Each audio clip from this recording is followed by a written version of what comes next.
Bayangkan, selama 10 tahun, uang negara dicuri lewat proyek fiktif, rekening gelap, dan jaringan bayangan yang bahkan tak tersentuh hukum.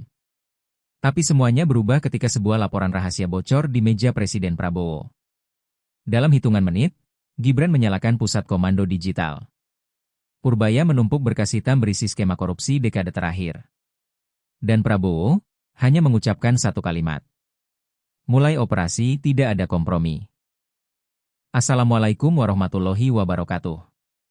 Selamat datang di channel ini, tempat kita membedah kisah politik fiksi inspiratif dan ekonomi Indonesia yang menegangkan tapi penuh inspirasi. Sebelum lanjut, mari kita berdoa agar bangsa ini selalu diberkahi pemimpin yang jujur dan berani. Jangan lupa tekan tombol subscribe, aktifkan lonceng notifikasi, dan bantu video ini tembus 100.000 like dan viewers, agar semakin banyak rakyat tahu bahwa kebenaran masih hidup di negeri ini. Langit Jakarta sore itu tampak berat, seakan menahan rahasia besar yang selama 1 dekade terkubur dalam diam. Di dalam ruang kerja Presiden, sebuah map hitam tebal diletakkan di atas meja kayu besar. Map itu berisi laporan yang baru saja bocor, laporan yang selama 10 tahun disembunyikan dari mata publik. Ketika Prabowo membuka lembar pertama, ruang itu langsung terasa lebih dingin. Jumlah kerugian negara yang terpampang di halaman itu bukan sekadar angka, tetapi luka yang menganga. Prabowo menatap deretan grafik yang memanjang seperti guratan luka pada tubuh bangsa. Setiap garis merah adalah bukti bahwa negara telah dirampok secara sistematis. Raut wajahnya mengeras, bukan karena terkejut, tetapi karena marah. Ia tahu memimpin negara setelah dekade yang begitu gelap membutuhkan keberanian yang tak boleh goyah, bahkan sedetik pun. Di lantai bawah istana, Gibran menerima berkas digital yang sama. Begitu layar tablet menyala, matanya langsung melebar. Pola-pola transaksi ilegal itu tampak seperti jaring laba-laba raksasa yang menjebak negara selama bertahun-tahun. Ia mengusap wajahnya pelan, sadar bahwa apa yang akan mereka hadapi bukan sekadar korupsi biasa, melainkan kerajaan gelap yang dibangun oleh para pemain besar. Sementara itu, Purbaya memasuki istana dengan langkah cepat, membawa tumpukan dokumen penuh catatan kecil di tepi-tepinya. Ia sudah meneliti skema ini selama berminggu-minggu, menghubungkan setiap benang seperti detektif ekonomi. Begitu masuk ke ruang kerja Presiden, ia langsung tahu bahwa hari panjang itu akhirnya tiba. Hari ketika semua temuan yang selama ini ia simpan harus diungkapkan. Ketiga tokoh itu berdiri mengelilingi meja, menatap data yang sama namun dari sudut pandang yang berbeda. Prabowo melihat pengkhianatan terhadap negara. Gibran melihat tantangan yang menguji generasi baru kepemimpinan. Purbaya melihat masalah ekonomi yang sudah terlalu lama membusuk. Namun satu hal menyatukan mereka, tekad untuk menghancurkan jaringan korupsi yang selama 10 tahun terakhir merajalela. Di luar istana, angin berhembus lebih kencang seolah tahu badai besar akan segera datang. Para pelaku korupsi belum menyadari bahwa malam itu adalah awal dari akhir mereka. Karena di dalam ruangan itu, tanpa satupun kamera, tanpa satupun mikrofon, keputusan terbesar telah dibuat, operasi pembongkaran jaringan korupsi 10 tahun terakhir, dimulai sekarang. Malam itu, istana tampak lebih sunyi dari biasanya. Lampu-lampu koridor meredup, seolah menahan napas dari sesuatu yang besar sedang berlangsung. Di ruang rapat tertutup yang hanya digunakan untuk operasi negara, Prabowo duduk di ujung meja bundar, menunggu dua orang yang telah ia percayai sepenuhnya. Hanya suara detik jam di dinding yang memecah keheningan, namun bahkan suara itu terasa seperti dentang ancaman. Pintu terbuka pelan dan Gibran masuk dengan langkah cepat, membawa tablet yang penuh dengan data terenkripsi. Ketika layar menyala, grafik merah dan aliran dana ilegal memantul di wajahnya. Sesaat kemudian Purbaya menyusul, menjatuhkan setumpuk dokumen tebal ke meja, seakan meletakkan bukti kriminal sebuah organisasi yang telah beroperasi selama 1 dekade. Suasana berubah semakin tegang ketika pintu itu tertutup rapat dan suara klik kunci elektronik terdengar. Prabowo memandangi keduanya, lalu menekan tombol di tengah meja. Seketika, dinding ruangan berubah menjadi layar digital penuh grafik jaringan korupsi. Jalur-jalur merah itu bergerak seperti nadi yang memompa darah kotor ke seluruh tubuh pemerintahan. "Inilah musuh kita," ujarnya pelan namun tegas. Kata-kata itu bergema di ruang yang seharusnya steril, tetapi malam itu terasa seperti arena perang. Gibran maju satu langkah dan menunjuk titik-titik yang terhubung. Mereka tidak bekerja sendiri. Ini bukan kelompok kecil. Ini jaringan yang hidup selama 10 tahun tanpa hambatan. Suaranya rendah, mencerminkan kesadaran bahwa apa yang akan mereka hadapi tidak hanya membutuhkan keberanian, tetapi kecermatan yang hampir sempurna. Di layar, pola itu tampak seperti tentakel monster yang menjalar ke segala arah. Purbaya membuka map terakhir dan mendorongnya ke arah Prabowo. Ini adalah simpul pusatnya. Jika ini kita patahkan, seluruh jaringan akan runtuh. Tapi mereka pasti akan melawan. Dan balasannya, bisa sangat brutal. Kata-kata itu menggantung di udara seperti kabut dingin. Prabowo mengangguk, wajahnya tidak berubah sedikit pun. Ia sudah siap menghadapi badai sebesar apapun. Tanpa keraguan, Prabowo berdiri dan menatap layar yang kini memancarkan warna merah pekat. Kita mulai malam ini, katanya. Tidak ada pidato panjang, tidak ada diskusi tambahan. Keputusan itu meluncur seperti bilah pedang yang menandai dimulainya perang. Gibran mengaktifkan protokol komando digital, Purbaya menyiapkan perhitungan strategis, dan malam itu, di balik dinding istana yang sunyi, operasi rahasia terbesar dalam 10 tahun terakhir resmi dimulai. Pagi berikutnya, matahari bahkan belum sepenuhnya naik ketika Purbaya telah duduk di ruangan analitik ekonomi, dikelilingi layar-layar yang menampilkan aliran dana mencurigakan. Data itu seperti hidup, bergerak, membentuk pola yang tidak terlihat oleh mata biasa. Setiap transaksi, setiap perpindahan dana, setiap proyek fiktif, semuanya meninggalkan jejak. Jejak yang selama 10 tahun dibiarkan membara tanpa ada yang berani menyentuhnya. Dengan jari yang bergerak cepat, Purbaya membuka satu persatu simpul yang saling terhubung. Setiap klik memunculkan nama baru, perusahaan baru, negara baru. Ia mengernyit ketika menemukan pola yang tidak wajar, dana negara yang kabur ke rekening luar negeri dengan rute yang begitu rapi seolah ditulis oleh seorang arsitek kriminal. Mereka bukan amatir, gumamnya.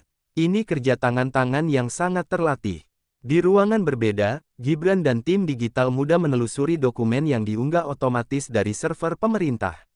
Dengan teknologi yang diperbarui semalam, mereka memecahkan enkripsi yang selama bertahun-tahun dianggap tidak mungkin ditembus. Ketika kode terakhir terbuka, layar mereka memunculkan grafik besar yang menghubungkan simpul korupsi dari kementerian ke daerah, dari daerah ke perusahaan swasta, dari perusahaan ke aktor gelap yang tak pernah muncul di media. Gibran memutar kursinya dan menatap layar raksasa di depan. Cahaya merah dari grafik itu memantul di matanya, menciptakan bayangan yang membuat wajahnya tampak lebih dewasa dari usianya. Ini lebih besar dari yang kita duga, katanya lirih. Jauh lebih besar. Ia segera mengirim data itu ke ruangan presiden, mengetahui bahwa Prabowo menunggu perkembangan terbaru tanpa jeda sedetik pun. Prabowo menerima laporan tersebut sambil berdiri, tidak beranjak dari jendela tempat ia memandang Jakarta yang mulai ramai. Ketika grafik itu muncul di layar mejanya, ia mengangguk pelan. Semua ini mengonfirmasi satu hal, negara tidak hanya dicuri, tetapi disabotase oleh orang-orang yang seharusnya menjaganya. Kita sudah sampai ke inti masalah, ujarnya, suaranya tenang namun mengandung bara. Di jam yang sama, jauh di luar istana, salah satu tokoh besar jaringan korupsi merasakan sesuatu tidak beres. Teleponnya tidak berhenti berdering. Asisten pribadinya masuk terburu-buru, wajahnya pucat. Mereka belum tahu detailnya, tetapi mereka tahu sesuatu telah bergerak. Jejak uang yang selama ini mereka tutupi mulai menyala, dan api itu sedang mengarah tepat kepada mereka. Di sebuah ruangan mewah yang tersembunyi di lantai paling atas gedung perkantoran pusat kota, suasana mendadak berubah tegang. Lampu kristal yang biasanya memancarkan kehangatan kini terasa seperti saksi bisu kejatuhan yang mulai mendekat. Para tokoh yang selama bertahun-tahun menikmati manisnya uang gelap duduk melingkar, wajah mereka pucat dan penuh kecemasan. Tidak ada lagi tawa, tidak ada lagi cibiran soal kelicikan mereka. Hanya diam yang menyiksa. Salah satu dari mereka menyalakan rokok, tangannya gemetar. Ada sesuatu yang bergerak dari istana, katanya tanpa menatap siapapun. Kalimat itu membuat seluruh ruangan seperti membeku. Mereka sudah terlalu berpengalaman untuk mengabaikan firasat. Ketika negara bergerak diam-diam, itu hampir selalu berarti satu hal, ancaman besar sedang datang, dan nama-nama mereka mungkin sudah ada di daftar. Di sudut lain ruangan, seorang pria yang dikenal sebagai otak keuangan jaringan sedang menatap layar tablet yang memunculkan grafik transfer dana internasional. Biasanya grafik itu adalah sumber kebanggaannya. Kini, grafik itu menjadi mimpi buruk. Salah satu jalur merah yang mereka gunakan selama bertahun-tahun tiba-tiba menunjukkan gangguan. Dana yang biasanya mengalir mulus tersendat. Ini mustahil, katanya dengan suara bergetar. Rekening di luar negeri kita mulai dibekukan. Seorang wanita yang memegang posisi penting dalam jaringan itu memukul meja keras. Siapa yang bocorkan data kita? Suaranya naik satu oktav, menunjukkan rasa panik yang tidak lagi bisa ditutupi. Ia menatap rekan-rekannya satu persatu, seakan mencari pengkhianat di antara mereka. Tetapi tidak ada jawaban. Karena mereka pun tahu, ancaman tidak datang dari dalam, ancaman datang dari atas, dari kekuatan negara yang tidak bisa mereka sogok seperti dulu. Sementara itu, ponsel salah satu anggota jaringan berbunyi terus-menerus. Ketika ia angkat, wajahnya langsung tampak hancur. Operasi mereka sudah dimulai, beberapa anggota di daerah sudah diamankan, katanya lemah. Laporan itu jatuh seperti petir di tengah ruang rapat gelap itu. Semua yang selama ini mereka bangun dengan tipu daya mulai retak, pelan namun pasti. Di luar gedung megah itu, Jakarta tetap berjalan seperti biasa. Kendaraan melintas, orang-orang sibuk bekerja, seolah tidak ada badai besar yang sedang mengguncang para elit gelap. Namun bagi mereka yang berada di ruangan itu, dunia telah berubah. Mereka sadar, untuk pertama kalinya dalam 10 tahun, mereka bukan lagi pemburu, mereka adalah buruan. Dan pemburu yang mendatangi mereka kali ini, tidak akan berhenti. Hujan turun deras malam itu ketika Purbaya tiba di gedung lama yang pernah menjadi kantor sebuah kementerian strategis. Lampu-lampu lorong berkedip seolah enggan menerangi rahasia yang telah disembunyikan selama bertahun-tahun. Di tangannya, sebuah map coklat berisi dokumen yang baru saja ditemukan tim investigasi internal, daftar aliran dana misterius yang terselip di antara laporan keuangan resmi. Semakin ia membacanya, semakin jelas bahwa ini bukan sekadar permainan kecil para koruptor, ini adalah proyek besar yang disusun dengan ketelitian seorang maestro kriminal. Gibran tiba beberapa menit kemudian, jaketnya basah, namun sorot matanya tajam seperti biasa. Ia mendekat, melihat dokumen itu, dan wajahnya berubah serius. Di halaman terakhir terdapat nama-nama yang sebelumnya tidak mereka sentuh, mantan pejabat, Taipan Energi, pengendali impor, bahkan sosok bayangan yang sudah lama diperkirakan memimpin jaringan itu. Gibran menatap Purbaya dalam-dalam, merasakan bahwa babak baru pertempuran ini baru saja dimulai.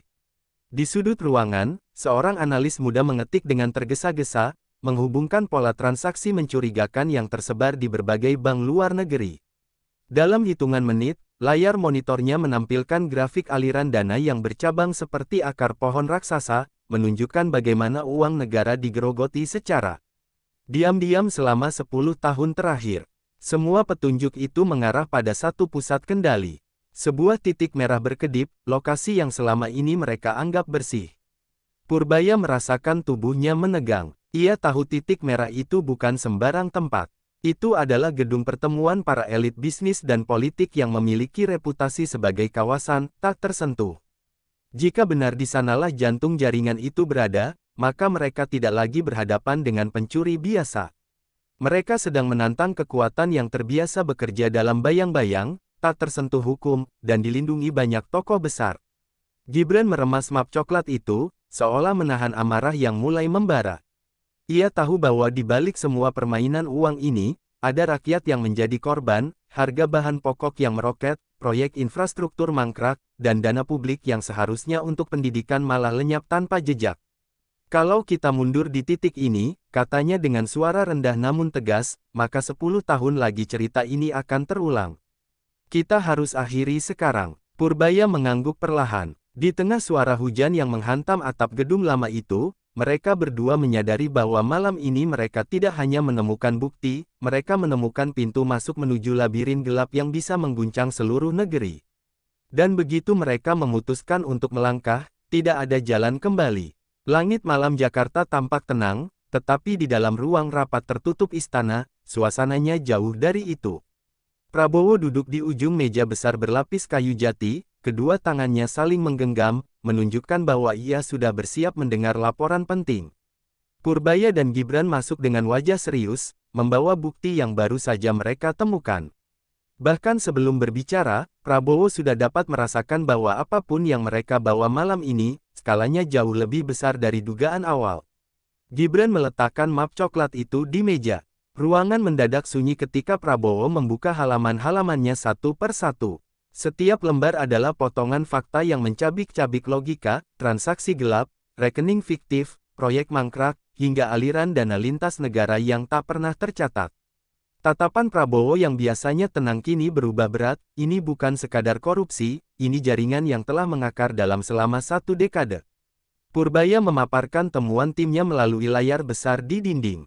Diagram aliran dana memanjang seperti jaring laba-laba raksasa, menunjukkan bagaimana para pelaku bermain di balik proyek energi, impor bahan pokok, dan anggaran pembangunan daerah. Semakin besar jaring itu terlihat, semakin jelas bahwa mereka sedang berhadapan dengan sindikat yang sangat terorganisir. Prabowo menunduk sejenak, mengatur napas. Ia tahu bahwa langkah yang akan diambil selepas ini tidak hanya akan membongkar skandal, tetapi juga mengusik banyak kepentingan besar. Suasana memanas ketika Gibran menyampaikan bahwa salah satu titik pusat jaringan itu berada di sebuah gedung elit yang selama ini dianggap zona aman. Prabowo menatap layar itu lama, sebelum akhirnya berkata, kalau benar pusatnya di sana, berarti mereka sudah memanfaatkan kekebalan sosial dan politik selama bertahun-tahun. Nada suaranya datar, namun ada kemarahan yang terlihat jelas, kemarahan seorang pemimpin yang tidak menerima pengkhianatan terhadap rakyatnya. Para menteri yang hadir mulai saling bertukar pandang. Mereka tahu apa arti semua ini, badai politik bisa pecah kapan saja. Membongkar jaringan sebesar ini bukan hanya soal hukum, tetapi juga soal risiko. Ada kemungkinan akan muncul perlawanan, tekanan politik, bahkan ancaman pada tim investigasi. Tetapi Prabowo hanya mengangkat tangannya, menghentikan semua kekhawatiran yang mulai ramai di ruangan. Rakyat sudah terlalu lama dirugikan, katanya tegas.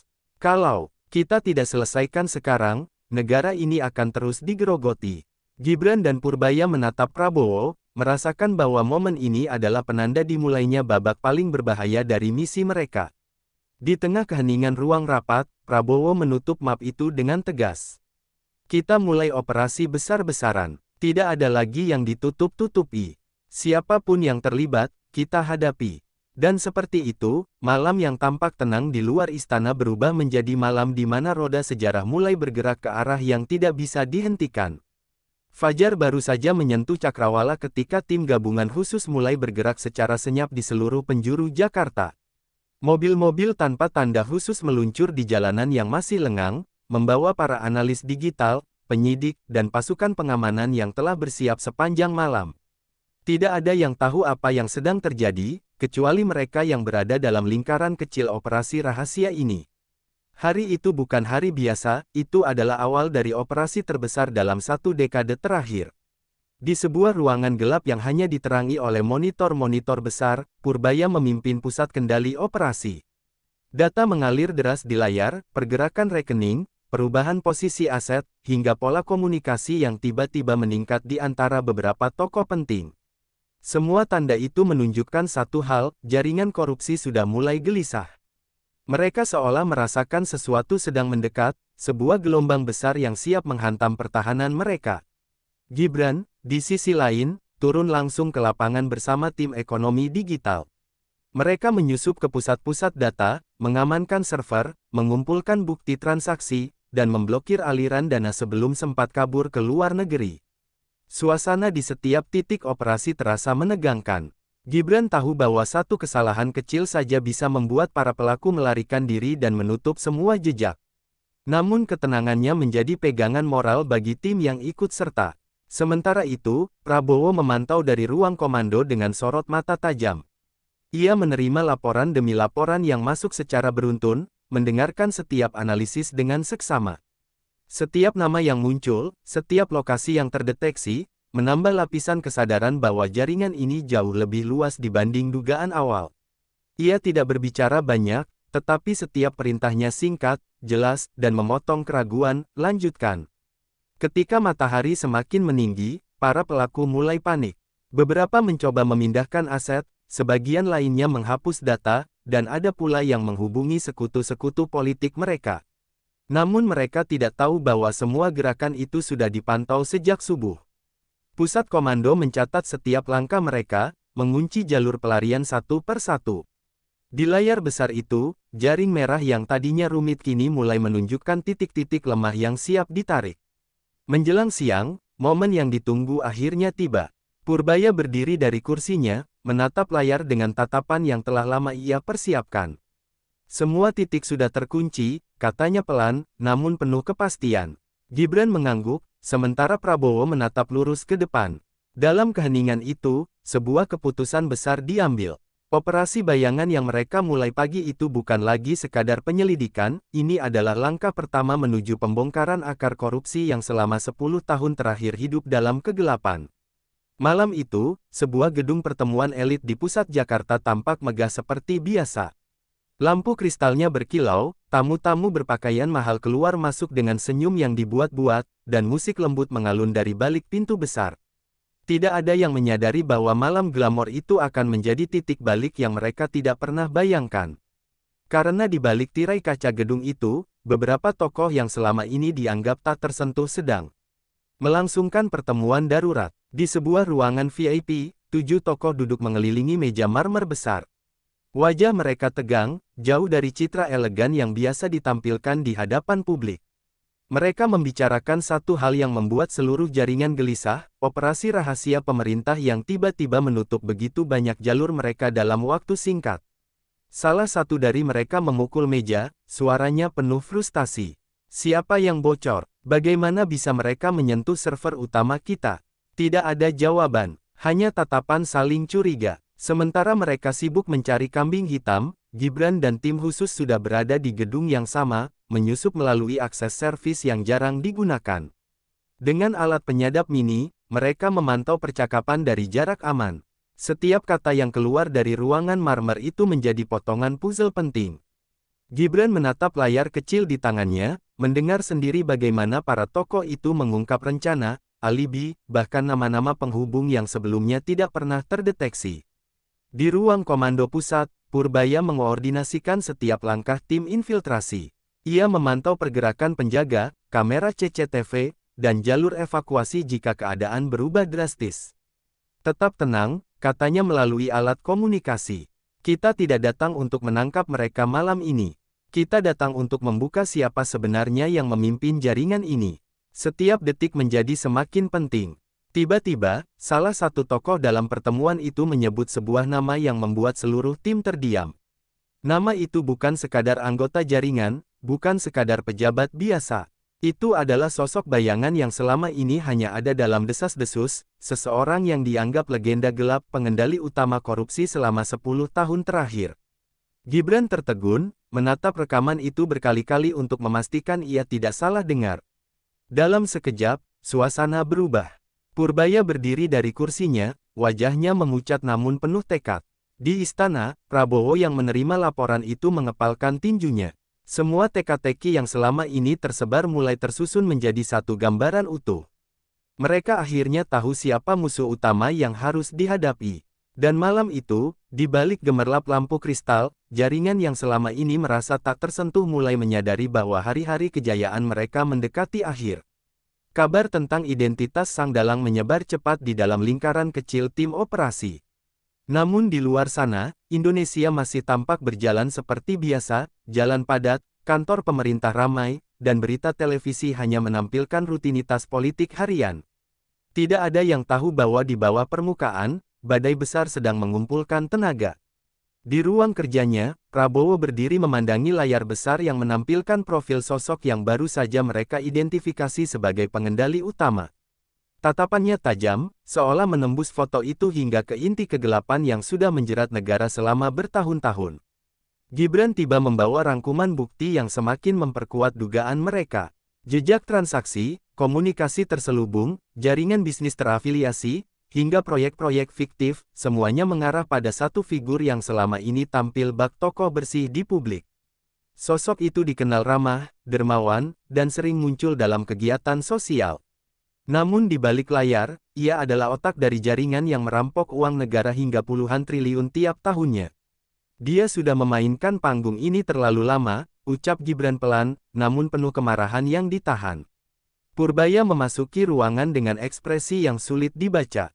Ia membawa laporan final dari tim analis, menegaskan bahwa Sang Dalang tidak bekerja sendirian. Ada banyak tangan-tangan yang melindunginya, pengacara top, mantan pejabat, dan beberapa pengusaha yang mengendalikan aset vital. Namun yang membuat Purbaya terdiam lama adalah satu fakta, Dalang ini sudah mulai mempersiapkan rencana kabur ke luar negeri dengan paspor diplomatik palsu yang ia buat melalui seseorang dalam jaringan lamanya. Waktu mereka tidak banyak. Di pusat data, tim digital mengurai lebih dalam pola komunikasi Sang Dalang. Ternyata, dalam 3 minggu terakhir, ia sudah memindahkan sebagian besar asetnya ke beberapa negara yang tidak memiliki perjanjian ekstradisi. Setiap detik keterlambatan bisa membuat seluruh operasi sia-sia. Gibran menatap layar itu, wajahnya semakin serius. Kalau dia lolos sekarang, katanya, dia akan membangun jaringan baru dari luar, dan kita kembali ke titik nol. Prabowo lalu memanggil seluruh inti tim ke ruang rapat mendadak. Suasana tegang menyelimuti ruangan saat ia menjelaskan bahwa operasi harus memasuki fase paling berbahaya, fase penangkapan Dalang. Tidak ada ruang salah langkah. Satu kesalahan dapat memicu kekacauan politik, ekonomi, dan kepercayaan publik. Ini bukan hanya soal hukum, ujar Prabowo tegas. Ini soal menegakkan harga diri negara yang selama 10 tahun dipermainkan. Di akhir rapat, sebuah keputusan diambil. Malam itu, tim gabungan akan bergerak menuju persembunyian Sang Dalang di sebuah villa tersembunyi di kawasan perbukitan. Purbaya dan Gibran saling bertukar pandang, menyadari bahwa apa yang akan terjadi bisa mengubah segalanya. Di luar ruangan, langit mulai mendung, seakan menyiapkan panggung untuk konfrontasi yang tidak terelakkan. Dan untuk pertama kalinya, Sang Dalang yang selama ini merasa berada di atas hukum akan merasakan bahwa langkahnya sedang diburu oleh negara sendiri. Malam turun perlahan di kawasan perbukitan itu, menyelimuti villa mewah yang berdiri di antara pepohonan pinus yang menjulang tinggi. Cahaya lampu kuning dari dalam villa tampak damai, seolah tidak ada apapun yang mencurigakan. Tetapi di balik kegelapan hutan, puluhan anggota tim gabungan sudah bersiaga, tersebar di berbagai titik strategis. Perintah sudah jelas, jangan ada suara, jangan ada kesalahan. Malam ini, negara datang untuk menangkap seseorang yang selama bertahun-tahun bersembunyi dalam bayang-bayang kekuasaan. Gibran berada di barisan depan, memegang headset komunikasi yang terhubung dengan pusat komando. Napasnya teratur, meski jantungnya berdetak lebih cepat dari biasanya. Di hadapannya, tim taktis bergerak perlahan, mendekati pagar villa yang dilengkapi sistem keamanan modern. Namun Purbaya sudah mematikan seluruh sensor dari jarak jauh. Dalam hitungan detik, villa itu berubah menjadi bangunan yang tak lagi terlindungi kecuali oleh penjaga fisik yang jumlahnya jauh lebih sedikit dari yang mereka perkirakan. Di ruang komando, Purbaya menatap peta digital yang menunjukkan pergerakan tim. Ia memastikan setiap jalur pelarian tertutup. Tidak ada celah, tidak ada kemungkinan Sang Dalang melarikan diri seperti operasi-operasi sebelumnya yang gagal bertahun-tahun lalu. Semua titik terkunci, katanya ke dalam mikrofon. Tim 1, masuk. Perintah itu mengalir cepat dan sunyi, seperti bayangan yang menyambar tanpa disadari. Di dalam villa, Sang Dalang tampak tenang, duduk di depan meja kaca sambil membaca laporan finansial terakhir yang baru ia terima. Ia tidak menyadari bahwa sinyal teleponnya sudah disadap, kameranya sudah dinonaktifkan, dan langkah kakinya sudah terdengar jelas oleh tim yang mengintai dari luar jendela. Ketika ia mengangkat secangkir kopi, suara sepatu bot hitam mulai terdengar mendekat. Ia menoleh, dan untuk pertama kalinya, ketenangan palsunya retak. Dalam sekejap, pintu villa didobrak. Tim taktis masuk dengan formasi sempurna, senjata diarahkan namun tetap mengikuti protokol ketat untuk memastikan tidak ada perlawanan berbahaya. Gibran maju paling depan, menatap sosok yang selama ini hanya ia lihat lewat laporan dan rekaman rahasia. Permainanmu selesai, katanya dengan nada yang tidak keras namun menggema ke seluruh ruangan. Sang Dalang mencoba tersenyum, tetapi wajahnya pucat ketika menyadari semua rencananya runtuh dalam satu malam. Di luar villa, Purbaya merasakan gelombang lega bercampur tegang saat laporan, target diamankan, terdengar di headsetnya. Di istana, Prabowo berdiri perlahan dari kursinya, membiarkan keheningan menggantung sesaat. Penangkapan itu bukan akhir dari perjalanan, tetapi sebuah pintu besar yang akhirnya berhasil dibuka setelah 10 tahun penantian panjang. Dan di perbukitan yang sunyi itu, sejarah baru-baru saja ditulis, tanpa sorot kamera, tanpa tepuk tangan, hanya tekad diam yang menggemakan satu makna, korupsi tidak akan lagi berlindung di balik kegelapan. Kabar penangkapan sang dalang menyebar cepat ke pusat-pusat kekuasaan, meski operasi itu dilakukan secara senyap. Di pagi hari berikutnya, Jakarta terasa berbeda. Para pejabat, pengusaha, dan perantara-perantara bayangan yang selama ini merasa aman mulai menunjukkan tanda-tanda panik. Telepon-telepon berdering tanpa henti, rapat-rapat darurat digelar secara diam-diam, dan sejumlah orang mulai berusaha menghapus rekam jejak digital mereka. Seolah seluruh jaring korupsi sedang bergidik, menyadari bahwa benteng utama mereka telah runtuh. Di ruang kerja Purbaya, tim analis terus membongkar data yang ditemukan di Villa Sang Dalang. Daftar nama, laporan transfer, bukti komunikasi, semuanya berlapis-lapis dan lebih banyak dari yang mereka bayangkan. Semakin dalam mereka menggali, semakin tampak bahwa jaringan ini memiliki cabang di hampir setiap sektor strategis. Purbaya merasa dadanya sesak bukan karena takut, tetapi karena marah melihat betapa besarnya kerusakan yang dilakukan selama 10 tahun terakhir. Ini bukan hanya kejahatan ekonomi, katanya lirih. Ini pengkhianatan terhadap negara. Gibran, yang biasanya tampil santai, tampak lebih serius dari sebelumnya. Ia mengunjungi beberapa kementerian untuk memastikan bahwa proses penyitaan aset berjalan cepat dan tanpa intervensi. Di setiap ruangan yang ia datangi, orang-orang menatapnya dengan wajah campur aduk, takut, tegang, dan sebagian lain seakan berharap kasus ini berhenti sebelum menyentuh mereka. Namun Gibran tidak berhenti. Baginya, ini bukan soal jabatan, ini soal meruntuhkan tembok yang sudah terlalu lama melindungi kejahatan. Sementara itu, Prabowo memimpin rapat terbatas dengan para menteri inti. Suasananya tegang, tetapi tekad yang memenuhi ruangan itu jauh lebih kuat. Prabowo memaparkan fakta yang baru terungkap, menunjukkan bahwa apa yang sudah mereka bongkar hanyalah puncak dari gunung es raksasa. Namun ia tidak datang untuk menakut-nakuti. Ia datang dengan sebuah keputusan besar, seluruh jaringan, tanpa kecuali, harus dibongkar sampai ke akar-akarnya. Kalau kita berhenti di tengah jalan, katanya tegas, kita memberi kesempatan bagi mereka untuk bangkit lagi. Media mulai mencium aroma besar dari balik dinding kekuasaan. Meski belum ada pernyataan resmi, bocoran kecil yang beredar menyebabkan publik berspekulasi liar. Ada yang tak percaya, ada yang berharap, dan banyak yang menunggu dengan harapan baru, apakah ini benar-benar awal dari pembersihan besar yang sudah lama mereka impikan. Di ruang redaksi, para jurnalis menahan napas, menunggu waktu ketika pemerintah akhirnya angkat bicara. Menjelang malam, ketika seluruh kota masih dipenuhi bisik-bisik ketakutan dan harapan, satu pesan disebarkan dari pusat komando kepada seluruh tim, bersiap untuk fase terakhir. Purbaya menutup layar komputernya, Gibran menatap peta operasi, dan Prabowo berdiri menyaksikan langit Jakarta yang berpendar.